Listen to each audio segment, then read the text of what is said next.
Hello, music fans. I'm here to talk about my five favorite albums from March 2022. Starting off with number five is Oddland with their album Vermillion, and this is progressive metal. It's their third album. The clean vocals here remind me of Opeth, but the guitars and drums have a gent vibe and tone, so they kind of remind me of Periphery. So imagine kind of Periphery meets Opeth sound. If you like the sound of that, I recommend checking it out. And number four is by the band The Flower Kings, and the album's called By Royal Decree, and this is progressive rock. It's their 15th album. It's got a nice 70s prog vibe with some modern touches. If you're a fan of Transatlantic, you'll like this. This features Roina Stolt, who is also involved with Transatlantic. And I haven't listened to the full Flower Kings discography yet, but I do really want to now. And number three is Sylvain with her album Nova. This is atmospheric post black metal with some post rock and shoegaze influences. Hard to define the genre here. This is her fourth album. It's just beautiful atmospheric music, female vocals, a lot of clean singing, but also some black metal shrieks.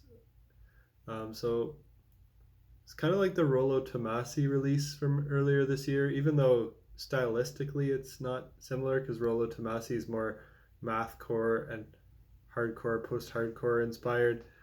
It's similar because it starts off with a really soft song that lulls you into false sense of security, makes you feel like you're listening to a synth pop album, and then the second track unleashes the beast. Rolo Tomassi does the same thing, and they both kind of have this post rock and shoegaze and like synthy pop kind of influence, and then have this brutality to them as well.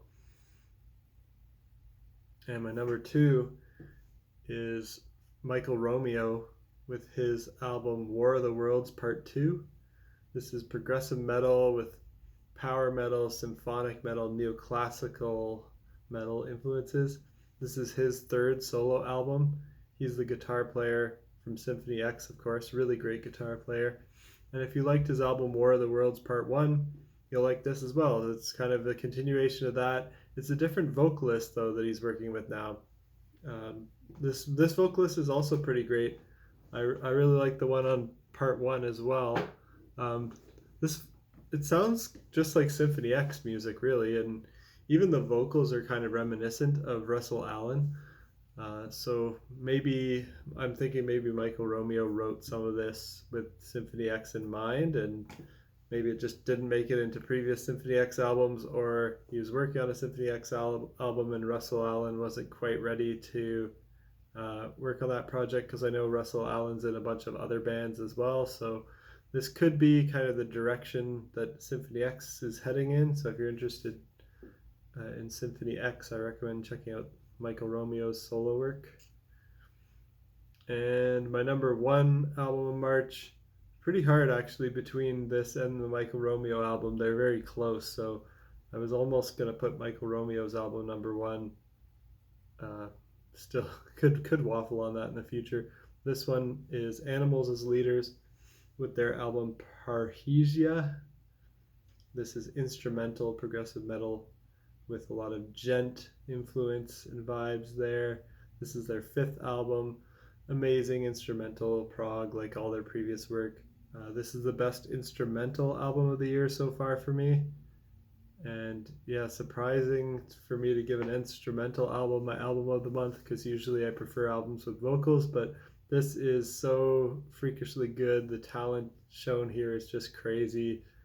There's lots of good grooves, great guitar solos, really cool drums, nice melodic parts.